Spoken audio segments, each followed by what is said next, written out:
आपल्या सगळ्यांचं मनपूर्वक स्वागत करतो। आपल्या सगळ्यांनाच माहिती आहे की देशामध्ये लोकसभेची निवडणूक सुरू आहे आणि 4 जूनला या सगळ्या निवडणुकींचा निकाल आहे। विदर्भातील काही जागा या निवडणुकीमध्ये पहिल्या टप्प्यामध्ये सामील आहेत। जी शिवसेनेकडे जागा आहे रामटेक, त्या रामटेक जागेच्या आढाव्यासाठी माननीय मुख्यमंत्री एकनाथ शिंदे साहेबांच्या आदेशानुसार काल आणि आज मी रामटेक लोकसभा मतदारसंघाच्या दौऱ्यावर आहे। आदरणीय तुमाणे साहेब देखील पत्रकार परिषदेला उपस्थित आहेत। काल दिवसभर रामटेक आणि विशेषतः विदर्भातल्या सगळ्याच मतदारसंघाचा आढावा घेतल्यानंतर एक लक्षात आलं की विदर्भामध्ये ज्या 10 खासदारकीच्या जागा आहेत, या 10च्या 10 जागा या महायुतीच्या निवडून येतील अशा पद्धतीचं चित्र संपूर्ण विदर्भामध्ये आहे। विदर्भामध्ये असलेली उष्णता आपल्या सगळ्यांना माहिती आहे, राजकीय उष्णता देखील वाढलेली आहे। पण महायुतीच्या समोरचे जे सगळे उमेदवार आहेत हे निष्प्रभ झालेले उमेदवार आहेत, त्याच्यामुळे 10ही आमचे विदर्भातले उमेदवार हे फार मोठ्या मताधिक्यानं निवडून येतील आणि माननीय नरेंद्र मोदी साहेबांचा जो संकल्प आहे 400 पारचा, याच्यामध्ये विदर्भाचे हे 10ही उमेदवार असतील याची पूर्ण खात्री व्यासपीठावरच्या आमच्या मित्रपक्षाच्या आणि महायुतीच्या पदाधिकाऱ्यांना आहे। काल आढावा घेत असताना अजून जे जाणीवपूर्वक आमच्या लक्षात आलं की रामटेकच्या जागेच्या संदर्भामध्ये प्रमाणपत्र जे रद्द झालेलं आहे महायुतीच्या समोरच्या उमेदवाराचं, काल पूर्ण त्या मतदारसंघाचा दौरा केल्यानंतर एक लक्षात आलं की हे पूर्णतः काँग्रेसनं केलेलं षडयंत्र आहे। एक महिला भगिनी उभी करायची, तिचं स्वतःचं सर्टिफिकेट आहे की नाही हे देखील राष्ट्रीय पक्षानं बघायचं नाही, तिला उभं करून तिचं प्रमाणपत्र रद्द होणार आहे हे माहिती असताना देखील निवडणुकीच्या प्रोसेसमध्ये त्यांना आणायचं आणि प्रमाणपत्र रद्द झाल्यानंतर त्याचं खापर विरोधकांवर फोडवायचं, ही एक स्ट्रॅटेजी करून काँग्रेसनं त्या महिला भगिनीचा आमच्या फॉर्म बाद केला। परंतु जी काल मला माहिती मिळाली, आपल्याला देखील माहिती असेल, माझ्यापेक्षा आपल्याला चांगलं माहिती असेल की त्यांचा फॉर्म भरल्यानंतर तातडीनं AB फॉर्म हा नागपूरमध्ये आलेला होता। तो कोणाकडे आला होता, तो काँग्रेसच्या कुठच्या आमदारांकडे होता, कुठच्या नेत्याकडे होता, हे माझ्यापेक्षा तुम्हाला सगळ्यांना माहिती आहे। मग जर आपला उमेदवार हा डिस्क्वालिफाय होणार आहे हे माहीत होतं तर नाहक उमेदवाराची बदनामी करण्यासाठी निवडून येणं न येणं हा नंतरचा प्रश्न आहे, परंतु महिला भगिनीला आम्ही तिकीट दिलं आणि तिचं प्रमाणपत्र रद्द झालं, याचं खापर विरोधकांवर फोडायचं ही रणनीती करून काँग्रेसनं जाणीवपूर्वक त्यांचा फॉर्म बाद होणार आहे माहीत असताना देखील त्यांना उमेदवारी दिली आणि उमेदवारी दिल्यानंतर देखील पर्यायी AB फॉर्म हा नागपूरमध्ये त्यांनी तयार ठेवलेला होता। आणि हे मी सांगत नाही आहे, म्हणजे हे मी शिवसेनेचा किंवा महायुतीचा मंत्री आहे म्हणून मी काय सांगत नाही, परंतु काल लोकांकडनं जे मी ऐकलेलं आहे, विशेषतः महिला भगिनींकडनं जे मी ऐकलेलं आहे, त्यांनी मला स्पष्ट सांगितलं की हा एक कुटील डाव होता आणि तो काँग्रेसचा होता। परंतु ह्या सगळ्या गोष्टी घडल्यानंतर देखील वातावरण मात्र नक्की असं आहे की महायुतीचेच उमेदवार फार मोठ्या मताधिक्यानं विजयी होतील आणि फरक हा फार मोठा असेल। मला विशेषतः आपल्या साक्षीनं तुमाणे साहेबांना देखील धन्यवाद दिले पाहिजेत की पक्षाच्या आदेशासाठी आणि विशेषतः एकनाथ शिंदे साहेबांच्या सूचनेवरनं स्वतःला उमेदवारी नसताना देखील ते प्रचारामध्ये सक्रिय आहेत। त्यांची पूर्ण ताकद शिवसेना म्हणून महायुतीच्या मागे उभी आहे आणि म्हणून विदर्भातल्या सगळ्या जागांबद्दल बोलत असताना नागपूर शहराची जी जागा आहे, गडकरी साहेब ज्या ठिकाणी उभे आहेत त्यांचा विजय तर निश्चित झालेला आहे। बाकीच्या जागा ज्या आहेत तिथं कुठेही अटीतटीची लढाई नाही, वन साईड महायुती त्या ठिकाणी जिंकणार आहे। परंतु उमेदवारांना बदनाम करणं, महायुतीला बदनाम करणं हा एकमेव कार्यक्रम काँग्रेस आणि त्यांच्या लोकांचा असल्यामुळं नाहक गैरसमज पसरवण्याचं काम या संपूर्ण भागामध्ये केलं जातं आहे। त्याच्यामुळं कालचा रिव्ह्यू घेतल्यानंतर, काही ठिकाणी प्रचारसभेला गेल्यानंतर, काही ठिकाणी रॅलीमध्ये गेल्यानंतर राजू पारवे जे शिवसेनेचे महायुतीचे उमेदवार आहेत हे नक्की लोकसभेमध्ये जातील याची खात्री आम्हाला नक्कीच आहे आणि उरलेल्या देखील विदर्भातल्या 9 जागा या महायुतीच्या निवडून येतील याच्यामध्ये कोणाच्याही मनामध्ये शंका नाही.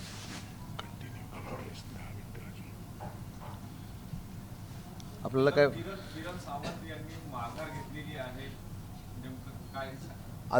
आधी विदर्भावर बोलू आणि मग कोकणात जाऊ ना, त्याच्यावर देखील सांगतो. या संदर्भात काही प्रश्न असतील तर मला विचारा.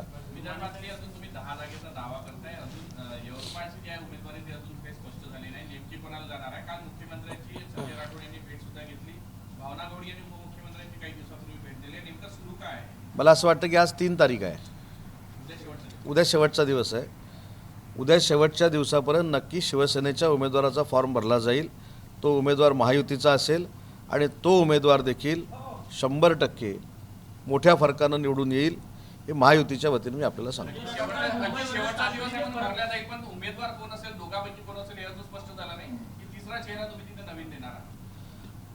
हा जर आम्ही सस्पेन्स ठेवला नाही तर तुम्ही पण आम्हाला प्रश्न विचारणार नाही ना.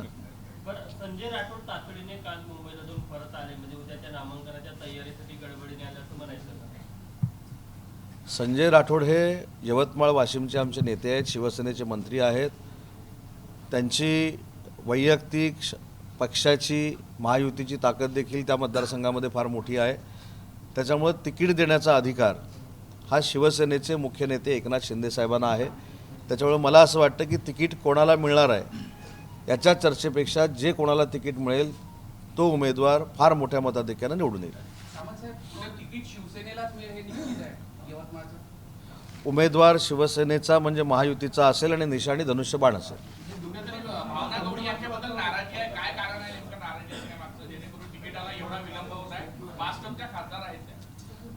मला असं वाटतं की यवतमाळ वाशिमच्याच तिकिटाला उशीर झाला अशातला भाग नाही. काही तिकीटही चर्चेअंती फायनल होत असतात, त्याच्यासाठी कदाचित त्याच्यामध्ये वेळ लागला असेल.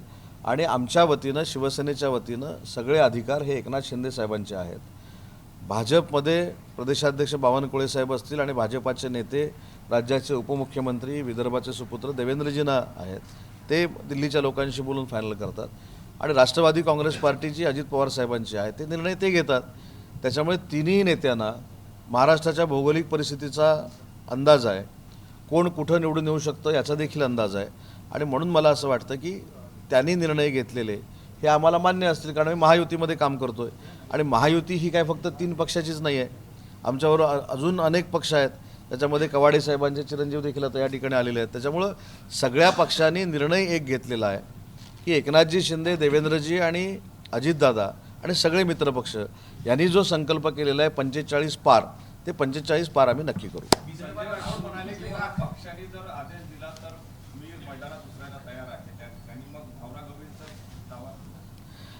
संजय राठोड साहेबांनी जे काय सांगितलेलं आहे ते पक्षातले एक शिवसैनिक म्हणून सांगितलेलं आहे. आणि योग्य वेळी एकनाथ शिंदे साहेब त्यांना ज्या काही सूचना करायच्या आहेत त्या करतील आणि यवतमाळ वाशिमचा फॉर्म भरला जाईल.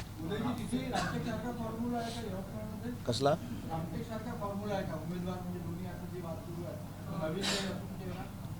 नाही, मला असं वाटतं की याला पण फॉर्म्युला म्हणण्यापेक्षा जी परिस्थिती त्या ठिकाणी होती, स्वतःच तुमाणे साहेबांनी पुढाकार घेऊन एखादी भूमिका एकनाथ शिंदे साहेबांच्या सूचनेवर त्या ठिकाणी केलेली होती. फॉर्म्युला कुठचा आहे, त्याचं समीकरण काय आहे, त्याच्यातनं काय निष्पन्न होणार आहे ह्याचे निर्णय तिघं घेतात, आदरणीय शिंदेसाहेब, देवेंद्रजी आणि अजितदादा. तो जे काय फॉर्म्युला, आता हा तर फॉर्म्युला ठरला, शिंदेसाहेब, देवेंद्रजी, अजितदादा, कोणाला माहीत होता हा फॉर्म्युला असं ठरेल. त्याच्यामुळे फॉर्म्युला ठरवण्याचे अधिकार आम्ही 3 नेत्यांना दिलेले आहेत. ते जो काय फॉर्म्युला ठरवतील तो महायुतीच्या सगळ्याच घटक पक्षांना मान्य राहील.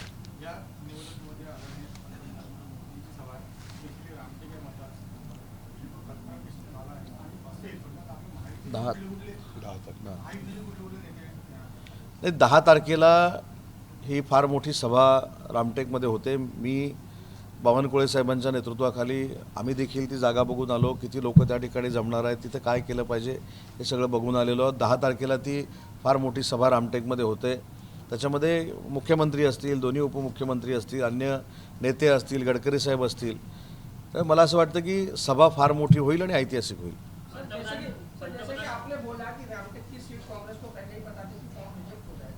उसी तर्ज पे अमरावती में भी नहीं, पहला ये मराठी खत्म करके बाद में हिंदी में आते हैं तो हाँ, आता तुमचा सांगा ना काय प्रश्न होता. किरण सावंत यांनी माघार घेतलेली आहे, काय सांगाल? परंतु दावा अजूनही काय नाही, एक पहिली गोष्ट अशी आहे की काल ज्या काही पत्रकार परिषदा झाल्या त्याच्यामधनं अशी एक भावना निर्माण झाली की या तिकीट वाटपामुळं शिवसेनेचे जे मुख्य नेते आहेत एकनाथ शिंदे साहेब यांना त्रास होऊ नये या पद्धतीनं त्यांनी काल रात्री 9 वाजता ती भूमिका घेतलेली होती. परंतु त्याच्यानंतर मी नागपूरला असताना देखील मी VC वरनं सगळ्या रत्नागिरी सिंधुदुर्ग जिल्ह्याच्या पदाधिकाऱ्यांना बोललो, त्यांच्याशी संवाद साधला. 4 तारखेला म्हणजे उद्याच 11 वाजता आमची देखील पदाधिकाऱ्यांची बैठक ही रत्नागिरीला माझ्या निवासस्थानी मी आयोजित केलेली आहे. आणि जे उमेदवारीसाठी इच्छुक आहेत ते संवेदनशील आहेत. त्यांचं म्हणणं असं होतं की आपली जागा ही निश्चित आपल्याला मिळाल्यानंतर आपण 2 ते 2.5 लाखांना निवडून येऊ, परंतु असं असताना याच्यासाठी शिंदेसाहेबांना घासाघीस करावं लागते या भावनेतनं त्यांनी तो भावनिक होऊन घेतलेला निर्णय होता. पण त्याच्यानंतर सगळ्या पदाधिकाऱ्यांनी आग्रह केल्यानंतर मी वैयक्तिक त्यांच्याशी बोलल्यानंतर आजही शिवसेना भाजपच्या तो मतदारसंघ आहे आणि शिवसेनेमधले जे पूर्वीचे खासदार आहेत हे दुर्दैवानं आमच्यासोबत आलेले नाहीत. त्याच्यामुळं त्या जागेवर शिवसेनेचाच दावा आहे. शिवसेनाच त्या ठिकाणी लढली पाहिजे. ह्या सगळ्याच म्हणजे आता तरी इथल्या सगळ्या नेते मंडळींना शिवसेनेच्या तुम्ही विचारलं आणि सावंतसाहेब देखील सिंधुदुर्गातलेच आहेत. दीपक सावंतसाहेब माजी मंत्री, तर ताई देखील मुंबईमध्ये आहेत, कोकणातल्या आहेत. त्याच्यामुळे सगळ्यांचीच भावना ही आहे की रत्नागिरी सिंधुदुर्गची जागा ही शिवसेनेला मिळाली पाहिजे. त्याच्यामुळं दुमत असण्याचं काही कारण नाही. आणि एखादी व्यक्ती ज्यावेळी संवेदनशील आणि भावनाप्रधान असते तोच त्या मतदारसंघाचा विकास करू शकत असतो. जो काफर असतो, कठोर असतो, तो करू शकत नाही. आणि म्हणून आम्ही देखील जे इच्छुक उमेदवार आहेत त्यांची समजूत घातलेली आहे. त्याच्यामुळं कुठेही चिंता करण्याची काही कारण नाही. आज त्या गोष्टीला पूर्णविराम मिळालेला आहे. आजही दावा आमचा आहे. पण याच्यातले सगळे निर्णय जसं मी सांगितलं तसं एकनाथ शिंदेसाहेब, देवेंद्रजी, अजितदादा घेतील. आणि दुसरी महत्त्वाची गोष्ट आहे की शिवसेनेनं दावा का केला आहे याला देखील लॉजिक आहे. आणि प्रत्येक पक्षाला दावा करण्याचा अधिकार आहे. मी कुठं भाजपनं दावा केला, राणेसाहेबांनी पत्रकार परिषद घेतली म्हणून मी अजिबात नाराज नाही. परंतु पत्रकार परिषद झाल्यानंतर एक त्याच्यातनं जो मेसेज जातो तो त्यांच्यापर्यंत असा गेला की या जागेमुळं आपले नेते जे आहेत, मुख्यमंत्री जे आहेत, त्यांना नाहक त्रास होतो आहे. आणि त्या भावनेतनं त्यांनी तो निर्णय घेतलेला होता. त्यांचा तो वैयक्तिक निर्णय होता. आणि कुटुंब म्हणून जर सांगायचं झालं तर त्यांच्यापेक्षा वयानं जरी मी लहान असलो तरी पॉलिटिकल निर्णय हे आम्ही कुटुंब म्हणून एकत्र बसून घेतो. त्याच्यामुळं आमचा देखील निर्णय झालेला आहे आणि कार्यकर्त्यांचा देखील निर्णय झालेला आहे. त्या ठिकाणी शिवसेनेचाच दावा आहे आणि शिवसेनेचाच दावा शेवटपर्यंत राहील.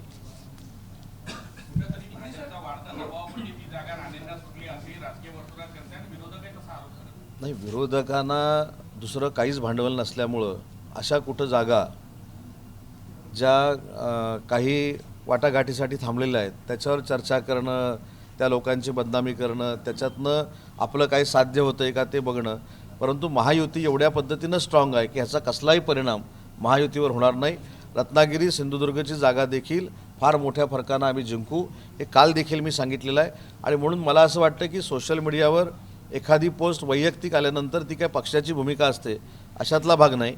मी शिवसेनेचा उपनेता म्हणून काम करतो आहे. शिंदेसाहेबांनी तो मतदारसंघ माझ्या ताब्यामध्ये म्हणजे मला निरीक्षण करण्यासाठी ठेवलेला आहे. त्याच्यामुळे पक्षीय निर्णय हे मी तिथले ठरवत असतो. त्याच्यामुळे जर त्या ट्विटमुळं किंवा कशामुळं जर कोणाचा गैरसमज झाला असेल तो सगळ्यांनी दूर केला पाहिजे. आपण देखील दूर करावा. माझ्या दृष्टीनं तो प्रश्न संपलेला आहे, त्याला पूर्णविराम मिळालेला आहे. कार्यकर्त्यांची भावना, रत्नागिरी सिंधुदुर्ग मतदारसंघातल्या आमची सगळ्यांची भावना ही जागा शिवसेनेकडेच राहावी अशा पद्धतीची आहे. त्याच्यामुळं मला असं वाटतं की त्याच्यानंतर ते ट्विट आमची बैठक झाल्यानंतर आता आहे का मला माहीत नाही, ट्विट काढले ते काढलं ना. तेच सांगितलं 10 वाजता ते त्यांनी केलं होतं ट्विट. त्याच्यानंतर आमची बैठक झाली, माझी VC देखील झाली पदाधिकाऱ्यांबरोबर. आणि त्याच्यानंतर त्यांना आम्ही समजवलं की शेवटी राजकारणामध्ये भावनिक होणं ठीक आहे, परंतु अशा पद्धतीचा सोशल मीडियाचा वापर होऊ नये असं देखील त्यांना सांगितलं, माझे मोठे बंधू असले तरी. आणि त्याच्यानंतर त्यांनी ते ट्विट मागे घेतलेलं आहे. कार्यकर्त्यांच्या आग्रहापोटी, पदाधिकाऱ्यांच्या आग्रहापोटी आणि जनतेमध्ये जे वातावरण आहे, मतदारांमध्ये जे वातावरण आहे, ती जागा शिवसेनेला राहावी. त्याच्यामुळे त्या जागेवर शिवसेनेचाच दावा आहे. शिवसेनेचा दावा म्हणजे नारायणांना तिकीटून शिवसेनेतून उमेदवारी दिली जाणार आहे का? आता राणे साहेब, आता हा मला एक म्हणजे सगळ्यांबद्दल आदर आहे, पण नारायण राणे साहेब हे शिवसेनेमध्ये येतील अशा पद्धतीचं आपण कसं काय विचारू शकतो? कारण ते शेवटी नाही, मी दावा म्हटलं, मी असं म्हटलं नाही, परत एकदा क्लिअर करतो.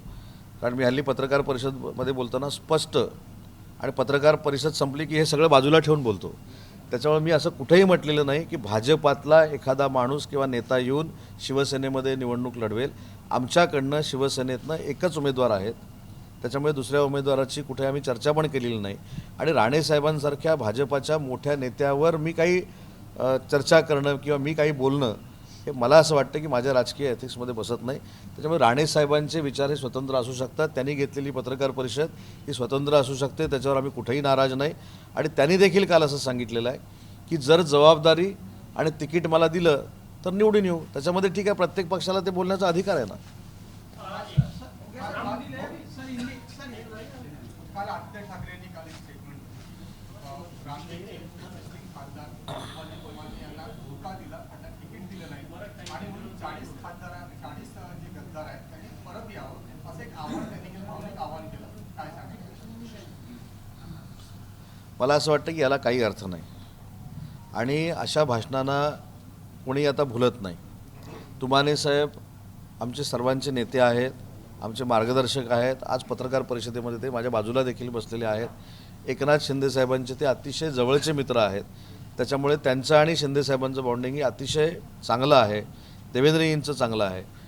त्याच्यामुळं भविष्यामध्ये आपल्याला कळेल ना. तुमाने साहेब विदर्भातनं शिंदेसाहेब त्यांच्यावर काय जबाबदारी टाकतात, विदर्भाचे का. आता सगळंच मी असं बोलत नाही, म्हणजे त्यांचं ते भाषण मी खोडल्यासारखं होईल, पण त्यांना भाषण करत राहू दे. 2-4 सीट तरी आल्या पाहिजेत त्यांच्या, म्हणून भाषण करत राहू दे. त्यांच्याबद्दल मला आक्षेप नाही. पण गद्दारीचा विषय जे वारंवार सांगतात त्यांना मला एकच प्रश्न विचारायचा आहे की आम्ही अनेक वेळा सांगितलं की आम्ही भाजप आणि शिवसेना अलायन्समध्ये निवडून आलेलो आहोत. मध्ये 2 वर्षाचा कोविडचा कालावधी होता म्हणून काही करता आलं नाही, परंतु शिंदेसाहेबांनी 4 ते 5 वेळा त्यांची भेट घेतली मुख्यमंत्र्यांची आणि त्यांना सांगितलं की आपल्याला काँग्रेसबरोबर नको, भाजपबरोबर जायचं आहे. मग ज्यावेळी आपण निवडणुका लढतो काँग्रेस आणि आपल्या भाजप आणि शिवसेनेबरोबर आणि निवडून आल्यानंतर काँग्रेसबरोबर जाऊन बसतो, ही कसली काय, ही विचारांबरोबर गद्दारी नाही. ही वंदनीय बाळासाहेबांचा विचार होता की जर मला काँग्रेसबरोबर जावं लागलं तर मी शिवसेनेचं दुकान बंद करणार. मग ही वंदनीय बाळासाहेबांच्या विचाराशी गद्दारी नाही. मग ज्यांनी बाळासाहेबांच्या विचाराशी गद्दारी केली त्यांनी आम्हाला शहाणपण शिकवू नये. हिंगोली आणि हातकणंगलेच्या उमेदवारांची बदलण्याची चर्चा सुरू आहे, नेमकं काय द्यावं? धैर्यशील माने चर्चा आणि सूत्र, मला असं वाटतं की एखादी उमेदवारी बदलण्याचा अधिकार देखील शिवसेनेमध्ये आम्ही एकनाथ शिंदेसाहेबांना दिलेला आहे. त्याच्यामुळं निर्णय ते योग्य घेतील आणि सगळ्यांना बरोबर घेऊन घेतील. पंतप्रधानांची पहिली सभा रामटेकला शिवसेनेच्या उमेदवारांसाठी मिळालेली आहे. तुम्ही मागितली होती की त्यांनी स्वतःहून पहिला तो निर्णय घेतला? आम्ही विनंती केली की आम्हाला महाराष्ट्रामध्ये जास्त सभा पाहिजे, जास्त रॅली पाहिजे, आणि म्हणून त्याची सुरुवात जर विदर्भामध्ये होत असेल तुम्हाला सगळ्यांना आनंद असला पाहिजे.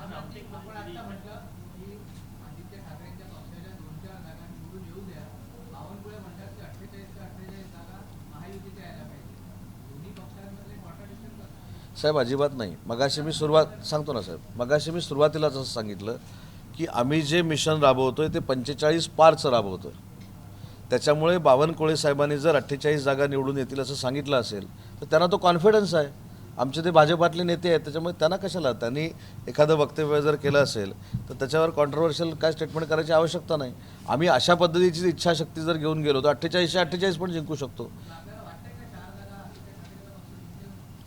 नाही, मी आदित्य ठाकरे असं नाही म्हटलं. त्यांची असंतुष्टांची अलायन्स जी आहे ती, म्हणजे ज्या अलायन्सला पंतप्रधानाचा उमेदवार नाही, जे पंतप्रधानाचे उमेदवार होते ते आता NDAमध्ये आले, जे कोण होते ते आता स्वबळावर लढत आहेत, अशी जी काय असंतुष्टांची, फक्त नरेंद्र मोदी साहेब पंतप्रधान होऊ नये हा आकस जो आहे आणि हा जो पोटसूळ आहे ह्याच्यासाठी जी NDA अलायन्स झालेली आहे त्या लोकांबद्दल मी सांगतो की त्यांच्या 3-4 आले तर ठीक.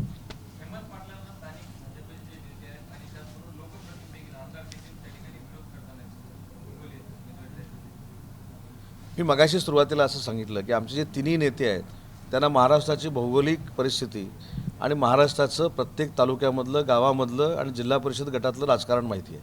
त्याच्यामुळे योग्य तो निर्णय आदरणीय एकनाथ शिंदेसाहेब घेतील. हेमंत गोडसे हे आमच्या संपर्कात असा दावा ठाकरे गटाकडून केला जात आहे, त्यांना तिकीट न मिळाल्यामुळे नाराज होते. त्यांच्या उरलेल्या आमदारांपैकी 8 आमदार माझ्या संपर्कात आहेत. आमदार जे उरलेले आहेत उबाठामधले, त्यातले 8 आमदार माझ्या संपर्कात आहेत. शिंदेसाहेबांचं नंतर माझ्या संपर्कात आहेत. मी शिंदेसाहेबांची भेट घालून देणार. त्याच्यावर त्यांना क्लॅरिफिकेशन विचारा ना. 8 आमदार मोजून, नावं पण पाहिजे तर सांगतो. ते केव्हा घालून देणार आहे? त्यांचे नाव प्रवेशाच्या वेळी नावं. सर हिंदी हां सांगा ना. सर अपन आप जैसा बोले कि रामटेक में कांग्रेस को पता था वो प्रमाण पत्र खारिज हो जाएगा, उसी तरह अमरावती में भी नवनीत राणा का मामला गैर प्रविष्ट है, उन्हें भी तो भाजपा के पास नहीं, वो जो प्रमाण पत्र का जो केस चालू है वो सुप्रीम कोर्ट में चालू है. और इनका जो था अभी ये जो सर्टिफिकेट है वो सिर्फ एमपी के लिए खारिज नहीं किया है. उनका जिला परिषद का भी मेंबरशिप जो था वहाँ का भी सर्टिफिकेट था, वो भी खारिज किया गया है ना. तो ये होगा ये मालूम था. और राणा मैडम का जो केस चालू है वो सुप्रीम कोर्ट में चालू है. सुप्रीम कोर्ट के डिसीजन के बाद जो कुछ होना है होगा. आपने कहा कि महायुति 10 की 10 सीट जीतने वाली है, तो आघाड़ी भी यही कह रही है कि हम भी 10 सीट जीत जाएंगे. क्या फार्मूला है, किस तरह से आप बोल रहे हैं कि 10 सीट आप नहीं, आघाड़ी को ये बोलना ही चाहिए क्योंकि उनके पास जो एमएलए अभी रुके हुए हैं, जो कार्यकर्ता है, वो महायुति में न आए. उनको मॉरल सपोर्ट चाहिए, इसलिए वो बोल रहे, बाकी कुछ नहीं. सर टिकट किसको देना चाहिए पार्टी का नियम है, अपना निर्णय है, लेकिन 2 बार से जो सांसद चुनकर आए, जिन्होंने जीता है, उनको छोड़ के बाहर से आए कि व्यक्ति को देना चाहिए. नहीं, मेरे ख्याल से ये पार्टी का निर्णय है. एकनाथ शिंदे साहब ने तुमाने साहब से बात करके लिया हुआ निर्णय है, तो उसके ऊपर अभी बात करना अच्छी बात नहीं है क्योंकि अलायंस का उम्मीदवार अभी डिक्लेयर हो गया है और उसका काम भी प्रचार प्रमुख करके तुमाने साहब कर रहे हैं. सर आपके मंत्रालय की बात करें तो बिजली का दर कम होना चाहिए उद्योगों की सहूलियत के लिए, लेकिन 1 अप्रैल से रेट पूरी तरह बढ़ गई है. नहीं, ये तो रेट बढ़ने का जो मामला है वो इंडस्ट्री में हम इंसेंटिव जो देते हैं वो इलेक्ट्रिसिटी सब्सिडी पे देते हैं, हम वाटर सब्सिडी पे देते हैं. लेकिन अभी कोड ऑफ कंडक्ट चालू है, आचार संहिता चालू है, उसके ऊपर बात करना अच्छी बात नहीं है. लेकिन इंसेंटिव में इलेक्ट्रिसिटी का सब्सिडी भी हम देते हैं. सर इन्वेस्टर को आकर्षित करने के लिए तो समिट तक नहीं है, कहाँ? आपको विदर्भ की बात. पीएम मेगा पार्क जो हो गया है टेक्सटाइल, मेरे ख्याल से आचार संहिता लगने से पहले 15 दिन वहाँ उनका कॉन्फ्रेंस हो गया था. मैं खुद अपना, अभी होटल का नाम मालूम नहीं उसको, मैं कॉन्फ्रेंस के लिए आया था. जो CDCPR हमने डिक्लेयर किया उसका कॉन्फ्रेंस मैंने नागपुर में लिया था. उसके बाद जो अभी डिस्टिलरी आ रही है 3000 कोटी की नागपुर में, तब मैं आया था. गढ़चिरौली में अभी स्टील इंडस्ट्री आ रही है 75 करोड़ की, 75,000 करोड़ की, उसके लिए मैं आया था. तो ऐसी कुछ बात नहीं है. खुद इंडस्ट्री मिनिस्टर करके ये 2 बरस में मैं खुद 8-10 बार नागपुर या विदर्भ में आया हूँ. वाशी यवतमाल में नया चेहरा देने की बात चल रही है, कौन होगा? हमने वो पूरी जिम्मेदारी एकनाथ शिंदे साहब के ऊपर दी है. एकनाथ शिंदे साहब शिवसेना के मुख्य नेता है, वो डिक्लेअर करेंगे. धन्यवाद.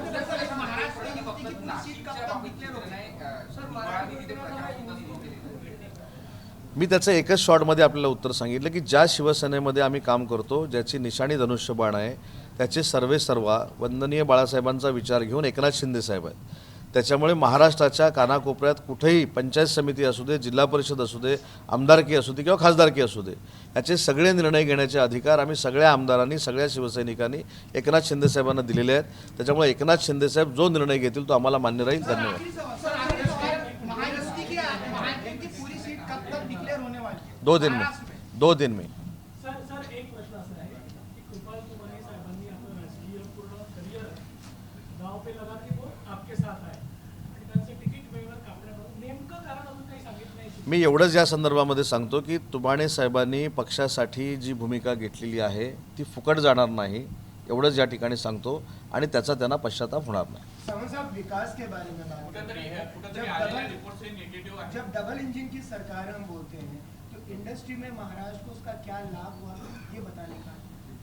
मैंने बोला कि आचार संहिता है इसलिए उसके ऊपर बयान देना उचित नहीं है. लेकिन एक ही बात मैं यहाँ क्लियर कर देता हूँ कि 2 बरस पहले महाराष्ट्र फॉरेन इन्वेस्टमेंट में 2 नंबर पे या 3 नंबर पे था आज 2 बरस में जो 3 महीने का सर्वे होता है, जो क्वार्टरली सर्वे होता है, उसमें 2 बरस महाराष्ट्र फॉरेन इन्वेस्टमेंट में 1 नंबर पे है और वो 25 साल अभी 1 नंबर पे ही रहेगा।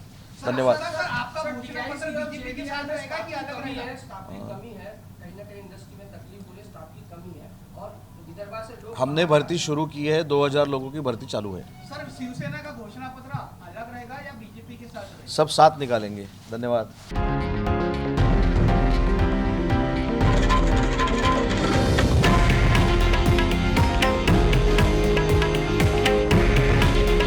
हे आहे देशातील नंबर 1 न्यूज नेटवर्क आणि आपण पाहत आहात TV9 मराठी. काळजी तुमची, हित महाराष्ट्राचं.